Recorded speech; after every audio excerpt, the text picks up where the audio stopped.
All right, and welcome back to a brand new DCity Weekly. This means it's a weekly update on the game DCity played on the Hive blockchain.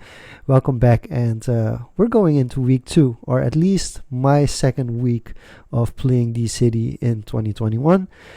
Thank you again for watching, and we're quickly gonna go to the first topic. Okay, let's get into the first topic. The first topic is what is DCity. Basically, I tell a little bit more about the game each week, and today we're gonna talk about what are the requirements to start playing.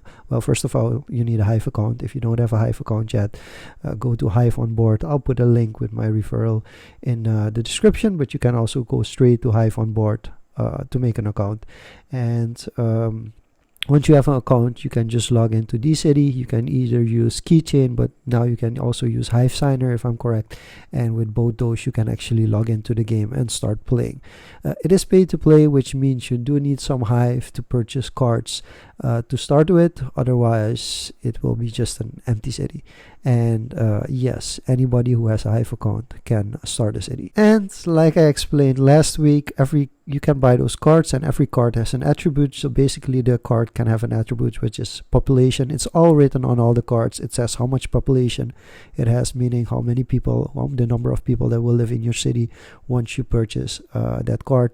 Then the second one is income. So how much sim will you be earning every 24 hours? The third one is popularity. It gives you the percentage.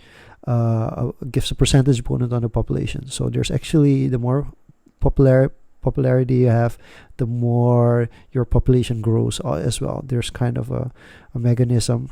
There's a little math formula on how it's calculated, but basically the more popularity you have for your city, the easier your city grows in population as well. And then the fourth one is the workers. So some cards have some extra workers on the card as well.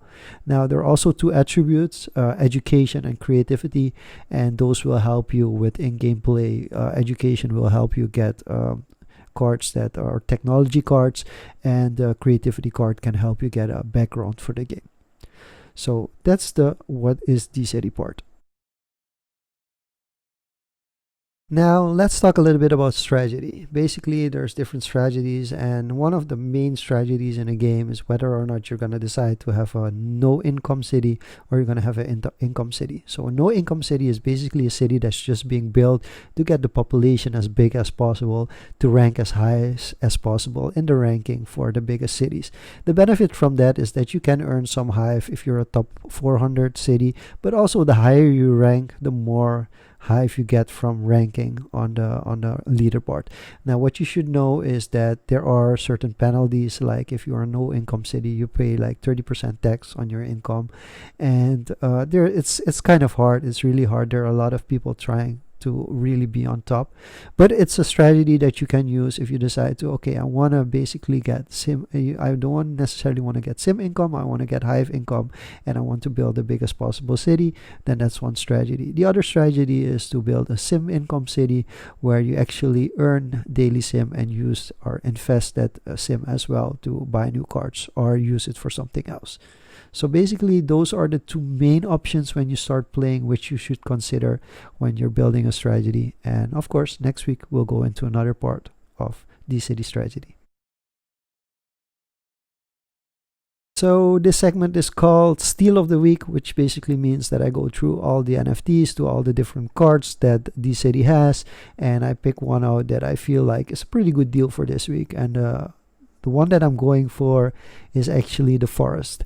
As you can see, you can also purchase a forest, and right now on the chart behind me, you can see that forests are quite cheap compared to the last couple of weeks. So if you need a forest, this could be the right time to actually purchase one below to Hive. So that's why I'm bringing this up. If you want to know what's the purpose of the forest card, well, it's a nice card. Of course, it makes your city greener, but also for the card that it is, you get relatively a lot of sim in return, daily sim in return, and especially if you can get this card on the cheap, it's quite valuable because you don't need a lot of population or a lot of workers, but you do get, if I'm correct, 4 sim a day from having this card. So if you're looking for a forest, this might be the right week to purchase one. I want to quickly thank Rafalski for putting out this awesome website, and I think I did it wrong. I said last week, I said hivespace.data, but it's actually hivedata.space. So sorry for mixing that one up, but it's a great website to see not only your statistics of your city and how you're growing, but also all the other stats of the game. Now, from my part, for my gameplay the past week, I actually missed a day. I think this is the first time since I'm playing, or at least the first time in the last 2 months that I missed a day of playing. I try to come back on a daily basis, and the good news is I got rewarded with a military industrial complex. And why I'm laughing is because right now the war tax is on, and with that card you actually profit from the war tax. The tax is actually quite high. There's actually a lot of discussion going on, also because the price of sim, it's not the price of sim is kind of stable, but it's not catching up to compared to Hive, which has grown a couple of cents. That the sim is going down. So sim to Hive is getting a lot. It's getting a little bit worse, and it's affecting the gameplay a little bit as well. So for the rest, I had a pretty okay week. Nothing special. I didn't get any new technology cards or a background, so it was straightforward gameplay. Looking forward to next week. See you. Bye bye. Hi, and thank you for watching. This video has been brought to you by TreeSpeak. TreeSpeak is this amazing video platform where you can upload and watch videos just like mine. It runs on the Hive ecosystem. That means that there's a certain blockchain technology behind it, meaning that if you post a video on TreeSpeak, it will also appear on other websites and other apps that use the same infrastructure. The best part is you also can get paid by posting on TreeSpeak. You don't have to wait until you have thousands of subscribers or thousands of minutes of watch time. You can get paid straight away. It's very simple. If your video has value, people will upvote it, and those upvotes are worth crypto. Now, the best part is it also pays out within 7 days, so you don't have to wait for that paycheck until the end of the month. Last but not least, TreeSpeak supports free speech. So that means you can voice your opinion without having to worry that your video gets taken down because of these corporate policies. If you're interested, head over to treespeak.co and sign up right away, or go to Hive on board. I'll put the link down in the description. Get yourself a Hive account and join TreeSpeak after that.